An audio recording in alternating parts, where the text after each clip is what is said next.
সরকারি চাকরির বিধিমালায় সংশোধিত অধ্যাদেশ সরকার জারি করেছে। এই আইনটি 25শে মে রবিবার সন্ধ্যায় রাষ্ট্রপতি কর্তৃক জারি করা হয়। এই আইনটি মূলত এই বর্তমান সরকারের 26 নম্বর সংশোধিত আইন। আইনটি জারি করার পরপরই সচিবালয়ে বেশ অস্থিরতা পরিলক্ষিত হয়। সচিবালয়ের সকল কর্মকর্তা এই আইনের বিরোধিতা করে তারা রাস্তায় নেমে আসে। সচিবালয়ের সামনে তারা সমাবেশের আয়োজন করে এবং এই আইন বাতিল না করা পর্যন্ত তারা কাজে ফিরবে না এই মর্মে ঘোষণা দেয়। আইনটিতে মূলত 4টি অপরাধের কথা উল্লেখ করা হয়েছে।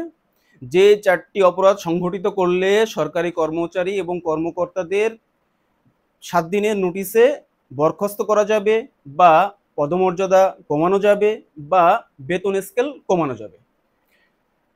সচিবালয়ের কর্মচারী কর্মকর্তাদের ভাষ্যমতে বলা হচ্ছে এই আইনটি অগণতান্ত্রিক, কালো আইন এবং সংবিধানের সাথে বা গণতন্ত্রের সাথে সাংঘর্ষিক।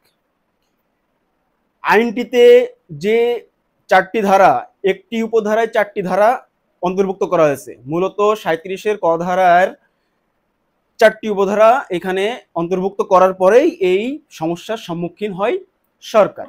এখানে 37-এর ক ধারার যে 4টি ধারা অন্তর্ভুক্ত করা হয়েছে সেখানে মূলত বলা হচ্ছে সরকারি কর্মচারীদের আচরণ ও দণ্ড সংক্রান্ত বিশেষ বিধান এই আইনে বা এই আইনের অধীনে প্রণীত বিধিমালা যাহা কিছুই থাকুক না কেন, যদি কোনো সরকারি কর্মচারী বা কর্মকর্তা 4টি বিষয়কে অপরাধের আওতাভুক্ত করা হয়, সেগুলো হলো ক, সরকারি কর্মচারী যদি এমন কোনো কাজে লিপ্ত হয় যা অনানুগত্যের শামিল বা যাহা অন্য কোনো সরকারি কর্মচারীর মধ্যে অনানুগত্য সৃষ্টি করে বা বিশৃঙ্খলা বা বিঘ্ন করে বা কর্তব্য সম্পাদনে বাধা সৃষ্টি করে। ক্ষয়ে উল্লেখ করা হয়েছে অন্য কর্মচারীর সঙ্গে সমবেত বা এককভাবে ছুটি ছাড়া বা কোনো যুক্তিসঙ্গত কারণ ছাড়া নিজ কর্ম থেকে অনুপস্থিত থাকেন বা বিরত থাকেন বা গ, অন্য যে কোনো কর্মচারীকে তার কর্ম থেকে অনুপস্থিত থাকতে বা বিরত থাকতে বা কর্তব্য পালন না করার জন্য উস্কানি দেয় বা প্ররোচিত করে এমন কোনো ঘটনা। ঘ, যে কোনো সরকারি কর্মকর্তাকে তার কর্মে উপস্থিত হতে বা কর্তব্য সম্পাদন করতে বাধাগ্রস্ত করে তাহলে তিনি আচরণের দায়ে দণ্ডিত হবেন এবং এসব অপরাধের কারণে তাকে শাস্তি গ্রহণ করতে হবে বা সরকার তাকে শাস্তি প্রদান করতে পারবে। দেখুন, আইন যে 4টি উল্লেখ করা হয়েছে এই 4টি আইন খুবই যুক্তিসঙ্গত। এই আইনটি যে এই বাংলাদেশের প্রথম প্রয়োগ করা হচ্ছে এটা নয়। 1975 সালে শেখ মুজিব যখন বাকশাল কায়েম করেছিল তখন এই ধরনের একটি আইন সচিবালয়ে প্রয়োগ করা হয়, যেখানে বলা হয়েছিল ঊর্ধ্বতন কর্মকর্তা অধস্তন কর্মকর্তা বা কর্মচারীকে কোনো কারণ দর্শানো ছাড়াই চাকরিচ্যুত করতে পারবে, যেটা কিনা অনেকেই বলে থাকে ওটা একটা কালো আইন ছিল। পরবর্তীতে 75-এর পট পরিবর্তনের মাধ্যমে খন্দকার মুশতাক যখন ক্ষমতায় আসার পরপরই খন্দকার মুশতাক এই আইনটি বাতিল করে। পরবর্তীতে জিয়াউর রহমান যখন ক্ষমতায় অধিষ্ঠিত হন 1979 সালে জিয়াউর রহমান একটি স্পেশাল অর্ডিন্যান্স জারি করে, যে অর্ডিন্যান্সটা বর্তমান যে সরকার অর্ডিন্যান্সটা জারি করেছে বা বিধিটা জারি করেছে এই বিধির আদলেই ছিল।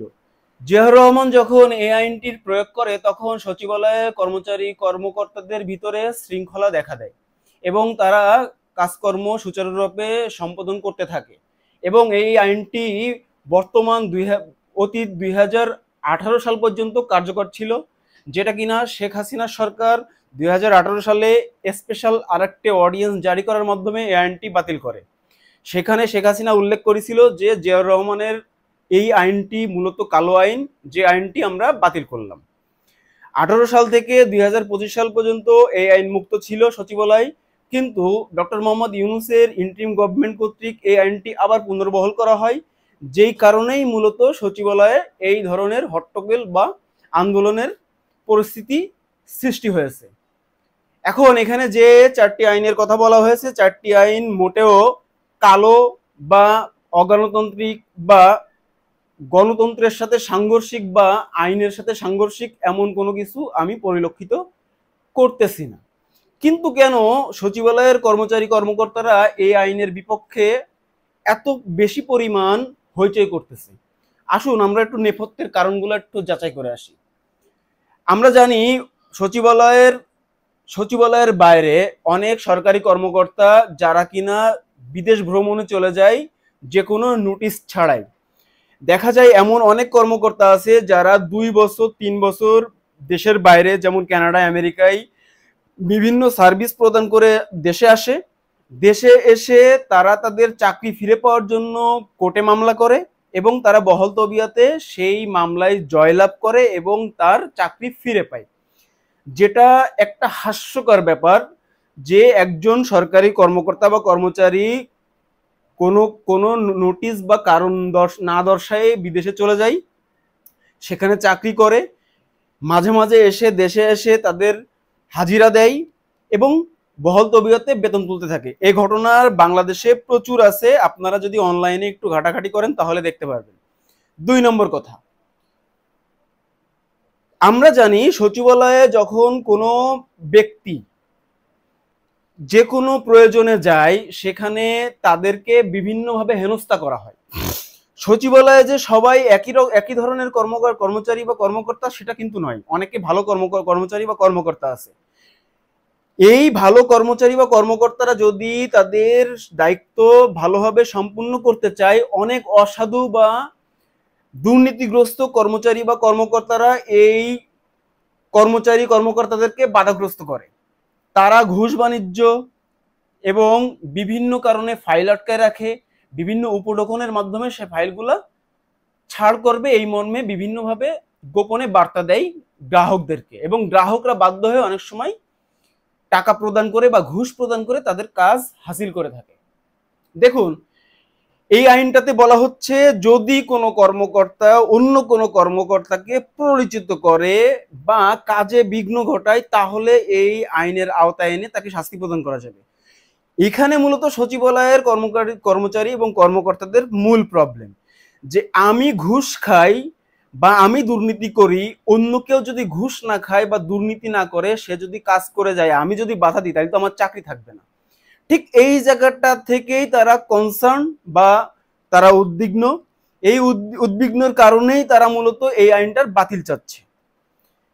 3 নম্বর কথায় বলা হচ্ছে যে অনেক কর্মচারী কর্মকর্তা আছে যারা অকারণে ছুটি না নিয়েই ছুটি কাটায়, পরে কর্মস্থলে ফিরে এসে তারা একটা অ্যাপ্লিকেশন দিয়ে দেয় এবং ছুটিটাকে কাউন্ট করায় নেয়, যেটা কোনোভাবেই যুক্তিসঙ্গত নয়।